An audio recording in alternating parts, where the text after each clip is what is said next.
Assalomu alaykum hammaga hurmatli YouTube kuzatuvchilari. Mana biz qurilish sohasida, yo'l qurilishida yoki qurilishlarda ishlatiladigan o'lchov asbobi niveller haqida video tayyorladik. O'sha nivellerni qanday ish jarayoniga keltirish, to'g'irlash va ish jarayonida qanday o'lchanadi, shu kabi videoni joylayapmiz. Agar kanalga obuna bo'lmagan bo'lsangiz, kanalga obuna bo'lib qo'ying. Do'stlaringizga ulashib, izohlarda o'z fikrlaringizni bildiring. Kamchiliklar bo'lsa, fikrlaringizni bildirib o'ting va bundan keyin qanaqa yana nima texnologiya yoki nima ishlarni ko'rsatib borishimiz, to'liqroq ma'lumotda ko'rsatishimizni izohlarda yozib ketsangiz, biz ko'rib o'tamiz.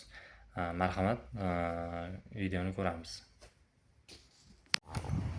Mana bu nivellerimiz. Nivellerimizni to'g'rilab yerga qo'yib, aniq joyga joylab olganmiz. Ishchi holatga keltirib olganmiz. Mana oyoqlarini ucharasini ham qo'yib to'g'rilab olganmiz. Nivellerimizda mana bu urvin mana o'rtasida turibdi, ko'rishingiz mumkin. O'sha o'rtasida turishi kerak. Bo'lmasa, agar o'rtasida turmasa, to'g'ri aytmaydi. Bu o'lchov to'g'ri bermaydi, xato qilinadi. Bu to'g'ri turishi kerak. Buni to'g'ri turishi mana bu uchala oyoqda bo'ladi. Uchala oyoq bular to'g'rilanadi. Buraladi, bular to'g'rilanadi, u yoqqa bu yoqqa qilib to'g'rilanadi. Bular buniki. Buni urvin to'g'irlash bulardan boshqariladi. Endi bu esa bu mana bu tomondagi urvinniki. Mana suv o'rtada turibdi. Buramiz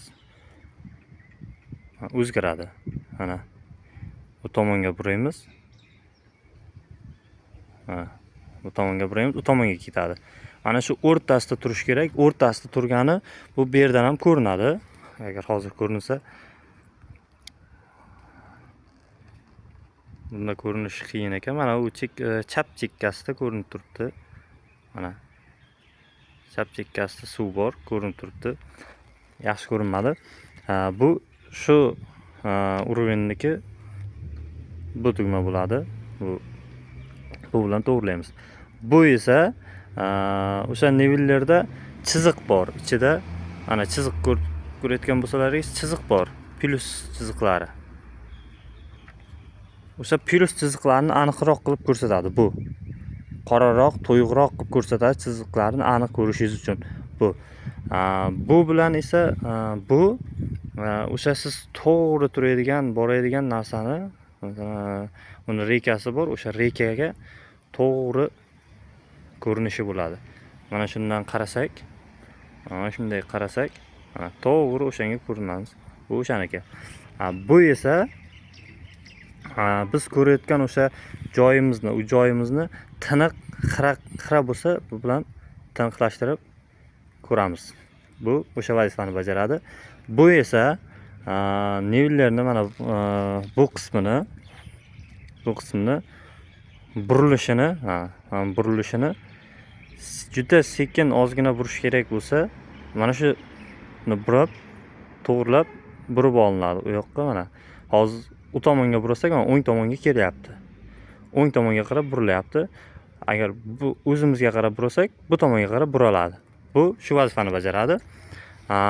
Buni vazifasi esa mana bu nivellarda shu boshini qimirlamasligini, mana shuni burib, qotirib qo'ysak, mana hozir qattiq qimirlamaydi. Ozgina tiq-tiq qimirlayapti, lekin aylanmaydi. Aylanyapti hozir. Bu bilan qotirib qo'yamiz. Aylanmaydi. O'zgarib ketmaydi. O'sha vazifalarni bajaradi. Mana bu nivellarda tayoqchasi, o'lchov tayoqchasi. Bu mana shunday qo'yiladi. Har bir o'lchanadigan joyga qo'yiladi. Bu qanaqa qo'yiladi? Buni mana hozir bizga ko'rinyapti. Raqamlar to'g'ri ko'rinyapti. 16-18 to'g'ri ko'rinyapti. Biz unga nivellarga teskarisiga qo'yamiz. Nivellarga to'g'ri ko'rinadi. mana shu holatda qo'yiladi. 0 dan boshlab mana 0, 1, 2, 3 ashunday ko'tarilib ketaveradi. Bu nivellarga esa mana bunday ko'rinadi. Bu sonlarimiz mana 16 ni chizig'i mana bu E yozuvini mana chizig'i 16 ni bildiradi. Har bir bu chiziq esa 1 santimetr deb hisoblanadi. 1 santimetr 10 santimetr deylik. 10, 20, 30, 40, 50. Mana bu 50 bo'ladi. 60, 70, 80, 90, 100. Mana shu joy 1 santimetr bo'lsa 10 santimetr bo'ladi. Mana hisobda. Mana shunday ko'rinadi. Endi bu nivellarning vazifasi masofani uzunlikni o'lchaydi va chuqur balandligini o'lchaydi. Buni chuqur balandligini o'lchash, masalan, mana shu yerni 0 deb oladigan bo'lsak, nivellarda o'sha plus chizig'ini ko'rinadi dedik. Yana ham yuqoriga qo'yib qo'yamiz rasmini. O'sha plus chizig'ining o'rtasi masalan mana shu yerga to'g'ri keldi 0 da. Mana shu yerimiz 0. Mana shu yer mana shu yozuvning tagi ana shu yerda 0 bo'ldi. Ya'ni bu degani 1650 degani 1610 10 20 30 40 50 1650 ga to'g'ri keldi deylik. Endi ozgina surdik. Qanchadir masofaga 2 metr 3 metr masofaga surdik, qo'ydik. Endi o'sha plus chizig'ining o'sha plusi endi bizda bu yerga to'g'ri kelyapti. Yokida bu yerga to'g'ri kelyapti. Ya men 16 ni o'ziga to'g'ri keladi. 16 ni o'ziga to'g'ri keladigan bo'lsa, demak boyaga nurimiz bu yerda edi. Endi bu yerga bo'lyapti. Biz buni ko'taramiz yokida tushiramiz. Mana shu o'ringa olib kelamiz. Masalan, ko'tarish kerak. Mana bu yer ko'ringan bizga. Nolimiz bu yer. Hozir bu yer ko'rinyapti. Demak, biz ko'taramiz, keyin bu yer ko'rinadi. To'g'ri ko'rinadi. Ikkala o'rin bir xil bo'ladi. Mana tagini o'sha o'rinni metga ketamiz. Yana keyinroq bu tomonga suramiz. Yana bu tomonda o'sha shunday ko'tarish kerak bo'lsa ko'taramiz yoki tushiramiz. Bir xil o'ringa qo'yiladi. Bir xil o'rin. 1650 mi? Bo'ldi. 1650 ga to'g'rilab, tagini metga qilib ketaveramiz. Mana shu joylarimizni ham o'sha mana shu nivellar, mana shu nivellar bilan tekislab chiqqanmi? Hozir 0 bo'lgan, bir xil ko'rinishda mana shunday 0 holatga keltirilgan. Hammasi o'sha bir xil nuqtani ko'rsatadi. Mana bizning binomizda tepa qismida podvaldan chiqqanda 0 mana shu ikki nuqta olingan. Mana shu ikki nuqtadan biz pastga qarab 4 metr 20 santimetr o'lchaganmiz. O'sha bilan mana shu bilan tekis qilib urinda olganmiz u. Nivellar bilan tekis qilib olib chiqib, keyin 30 santimetrdan 60 santimetrga GPS joylaganmiz, GPS ko'targanmiz. Buni o'sha ishini esa mana shu nivellar bilan o'lchaganmiz. Nivellarimizni o'rtaga qo'yib olamiz. Nivellarimiz o'rtada, ish holatga tayyor. Hamma narsasi soz. Uruvinlari ham, bu tomoni ham uruvini, hamma narsasi soz. Endi ishlasak bo'ladi. Ya'ni o'sha mana bu rekasi, o'zining rekasini ko'rinadi. O'sha rekasini bunda ko'ramiz. Bunda deylik necha ko'rinyapti hozir? Bunda 13.60 ko'rinyapti. 13.60 ko'rinyapti. Sal chaproq oling-da. Oling. Yo'q, oling 1-2 metr. Oldik. Endi unga burib olamiz. Havimizdan qaraymiz. Tekis urumin bo'ladi. Mana shunga qaraymiz. Mana shu yerdan rekani topib olamiz.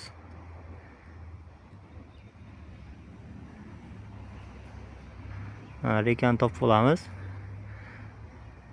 Bizga bu yerda ko'rsatyapti, boyagi turgan joyi toshni ustida edi, sal teparoq joyida edi. Endi bu sal chuqurroqqa tushdi. Shuning uchun bizga bu ko'rsatyapti 14 ni ko'rsatyapti. 5 sm ko'taring. 5 sm. Bo'ladi. Mana 13 o'sha 60 ni boyagi urinni ko'rsatdi. Endi o'sha tagi bilan o'sha bir xil urin hisoblanadi. Endi buni yana bitta vazifasi masofani aniqlash edi. Masofani aniqlash qanday bo'ladi? Mana o'sha joyda turibdi, o'sha reka turibdi. Rekagacha bo'lgan masofa bizda chizig'ini chizib mana tepaga burchakka ko'rsatib qo'yaman. Qanaqa chiziq ko'rinishi? Mana bizga tepa chiziq plyusni tepa chizig'i 13 ni ko'rsatyapti. Pastki chizig'i esa bizga 14.90 ni ko'rsatyapti. Tepasi 13, pasti 14.90. Bunda o'sha 14.90 dan shu 13 ni ayiramiz. 10 ga bo'lsak, o'sha yergacha bo'lgan masofa mana shu nivellarda mana bu yerda tagida bu bor. Bunga o'sha ana shu yerdan, mana shu tochkadan o'rtaga mana shu yerga tushadi. Mana shu yerga tochka shu yerda turibdi deylik, nivellar o'rtasi. Mana shu yerdan o'sha rekagacha bo'lgan masofa bizda o'sha chiqadi. Hozir bizda necha chiqadi? 19 metrmi? Shunday chiqadi. Mana shu yer bilan o'sha rekani orasidagi masofa.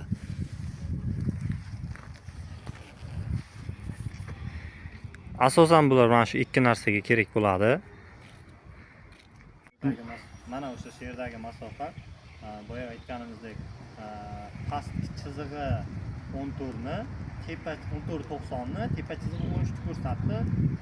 14.90 dan 13 ni ayirsak, 1.90 bo'ladi. Uni 10 ga bo'lamiz. 10 ga bo'lganimizda 19 chiqadi. Demak, mana shu yerdan bu yergacha bo'lgan masofa 19 metr. Buni o'sha masofani ham o'lchash ishlari olib bo'lgan, o'sha shunday o'lchanadi. Tepa chiziqdan pastki chiziq ikkalasini o'sha ayirmasi olinadi. Bunda o'sha masofa kelib chiqadi. Ikkinchisi o'sha boyaga aytganimizdek nishaplik. O'sha nishaplikni o'rta chiziqda bitta urinda olib hamma joyga mana shuni aylantirib, mana shu yerdan qimirlamagan holatda shu yerdan aylantirib, mana bu yerga qo'yiladi, bu yerga qo'yiladi. Har xil tochkalar olinadi-yu, o'sha joyda metka qilib yoki raja tortib biza metka qilganmiz, chiziq chizganmiz va chiziq chizib chiqib, o'sha tagini, o'sha rekani ko'tariladi yoki tushiriladi, tagi nol bo'ladi. O'sha tagi bilan bir xil olib ketamiz. Tagini sal teparoq bo'lsa o'sha yerga chizamiz, o'sha yerga qum ko'proq tashlanadi. O'sha metka qilib, o'sha yerda reja tortib, tekislar bilan nol qilib olganmiz. Urini o'sha holat bo'ladi. Ya'ni bizga qanday katta joyni qanday nol qilib olishimiz bizga o'sha bu nivellar yaxshi ish beradi. Chunki bu yerga ko'proq chuqurlik, past balandlik bo'lsa, ertaga podushkaga beton quyganimizda beton bizga ko'proq beton ketadi-yu. Bu joy notekis bo'lib sifatli chiqmaydi. Sifatli to'g'ri chiqishi uchun mana shu nivellarni o'lchab to'g'rilab olganmiz.